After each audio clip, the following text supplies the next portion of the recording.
Hello, everyone. Welcome to another horrific review. And movie number, we're at 7 in the marathon. Here we go. Right. Candyman 3, the 1999 is released.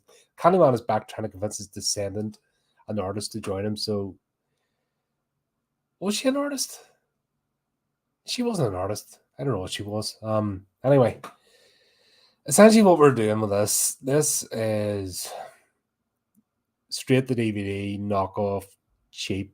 It just wasn't good.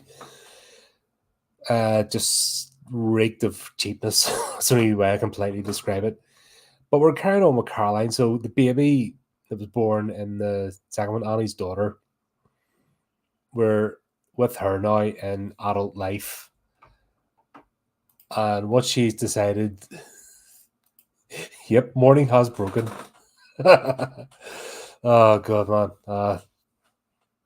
We are getting there. By midday, I'm going to be in bits. Honestly, I'm starting to feel it a wee bit. I've been at this all since when to do the first stream, 9 o'clock last night. So we're still cracking on. But anyway, so we're following Caroline now, and what she's decided to do is hold an art exhibition because for some reason she got all of Daniel Robitaille's art. Now, here's the thing. The premise of the story is, and this is where it doesn't make sense, he was a slave. We've seen in the last one the slave accommodation and stuff, right? So he was a slave, yet he was also an artist, and he was commissioned to do art as a slave because that's the way it works. And yeah, just switch the logic centers off in your brain. The original story of him, falling in love, that's fine, but now they're really going into the extremes of just leaving reality behind with us because none of it makes sense. And his paintings have survived, even though the family effectively hid his existence. And they're all pristine, consistent. And one of the paintings is himself in basically the period tuxedo, because you would do that like a self-portrait and that would remain. Because honestly, if he was commissioned, or not commissioned, but told to effectively paint, he would be given the paint and the canvas, but that would be it. He would, right. It doesn't make sense. It's daft. But anyway, we've got Caroline. She decided to hold this artsy-fartsy expedition to show Daniel's life and show the good side of him and not this myth of the Candyman, because, yeah. So this happens. And meanwhile, the art gallery, what are they called? The ones that run the art galleries. The curator, that's the word. God, I'm losing it. He's leaning into the myth, and because it falls in with Day of the Dead, that's the catch line, because now we're going to, Day of the Dead, Cinco de Mayo. Funny enough, was not today. It's only a couple of days ago. For some reason, I think this is it. 5th of May. It's not Cinco de Mayo. But anyway, that's happening. This would have been perfect to watch it then. So he started going to the extreme of getting artists to spray paint places where murders happened with the Candyman image, because that's, yeah, which he only just found out about. So he had time to go and commission people to do art. It's a funny thing about this. There's a lot of artwork in it, like street art and stuff, but it's a wee bit over the top in terms of detail. This is not just, this is painting and stuff, like proper murals, and there's graffiti all around it as well. It's weird. You can tell these are set pieces. I think that's a problem. You can tell a lot of it's set pieces. This is the worst one. It looks really hammy.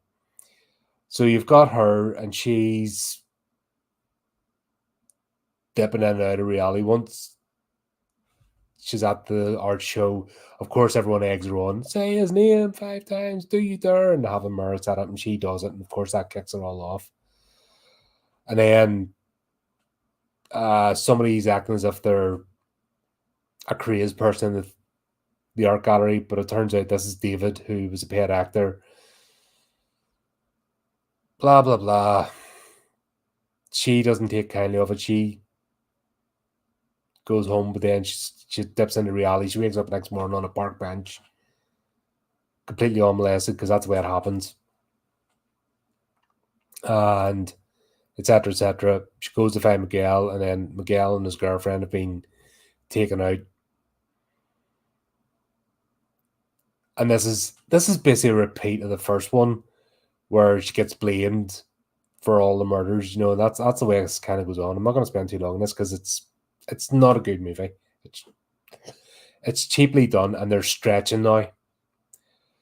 Tony Todd co-produced this, but Clive Barker was nowhere near it, and you can kind of tell the difference when Clive Barker's removed from the equation.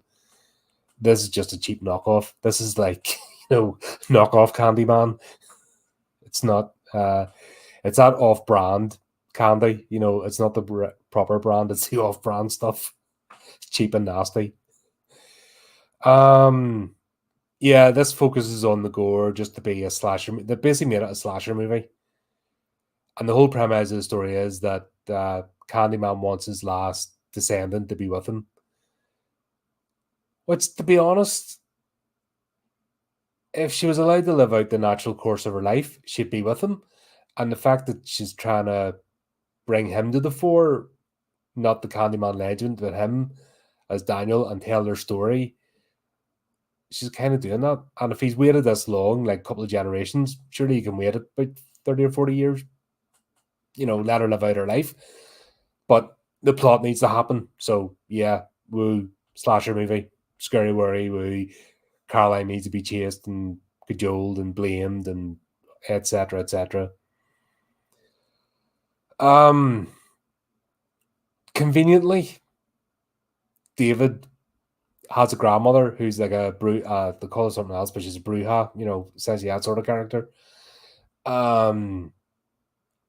She goes and does her magic, and it's weird because they started to use like Native American magic, but she's Mexican.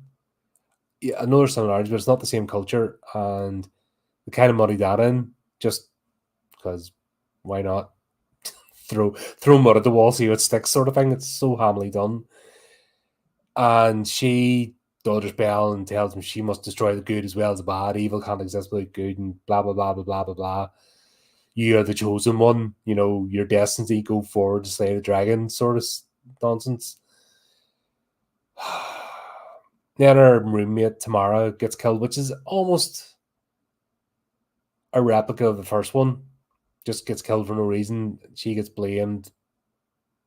And then we've got these two weird detectives, Kraft and Sacco, and of course they are stereotypical racist police officers, come off with all the shit, all the slurs of the day, blah blah. I mean, it's so hammy that the guy Kraft is going to be the bad guy, and even I was looking up the actor there, Wade Williams. It's in Dark Knight Rises. What was he in that for? I know him from somewhere else. Not Westworld. Was he in Prison Break? Was it Prison Break? Sorry, I'm scrolling back here. He's one of the actors that he does the exact same role every time. Prison Break, there you go. That's what he was. He was the guard. That's where I remember him from. He was the bent guard in Prison Break. Now he's the bent police officer. So yeah, he's essentially playing the same sort of character. So this thing kind of meanders on. She's running about. Woo. Candyman appears. Woo. I don't know what Tony Todd was thinking, like being a producer in this and what he's done. He's actually cheapened his own character with this sequel. A bit silly, because this is not good. This is just generic as hell. And the actress that plays Caroline isn't really much. She's nice looking, but there's not really much there. This is like a made for TV movie.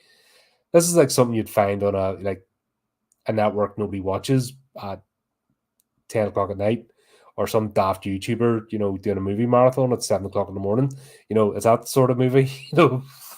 It just happens to be there.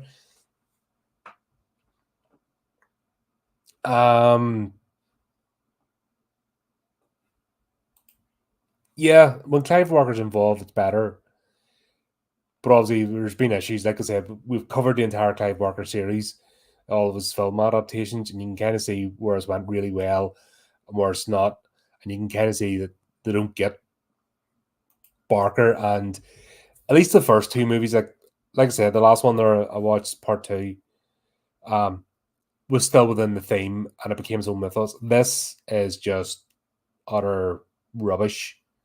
It's not a good movie, and they've just turned it into a generic slasher. And this is made in '99, so this is your late '90s, early 2000s shite movies. Like, there was a whole period of like the 2000s are just absolute god awful movies. The effects are badness, and they even change. So whether it's production cost or anything, but even the scene where Daniel was killed, like they had him tied up to a rock, or up against a rock, and they're all round there. It was the middle of the field. It was daytime. Now he's tied to a tree. It's nighttime, and you don't see the townspeople, and you're like, hold on, you were in the last movie. You acted in this scene.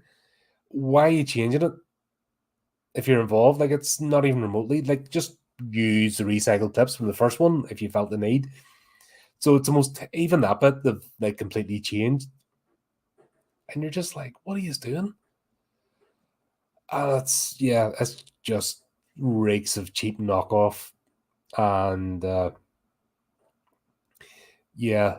so the paintings get stolen from the gallery, and then we find out there's a cult. All the goth kids have decided they're going to be a cult now, and they all get wiped out. I think it was a bit of filler. Anybody that comes close to Caroline gets killed. Pretty much the same as the first one. Be my victim. That sign, that line's come up again, which is from the first movie. And then we get an end of level, end of level body fight. And Samuel Crab, the bent detective, turns up, and then he gets blamed for everything because you have to destroy his myth as well as him. And sunlight and sparkles, and everybody lives happily ever after. Everything gets tied up in a neat little box in a bow, and wasn't impressed, as you can probably tell. Such a shame. So 1 and 2 are good. 2 is a decent enough sequel. After this, the wheels have just fallen off. So there you go. There's that. Anyway, I'm gonna go caffeinate myself, get some breakfast, and then get stuck into, I think it's Deadly Friend is next.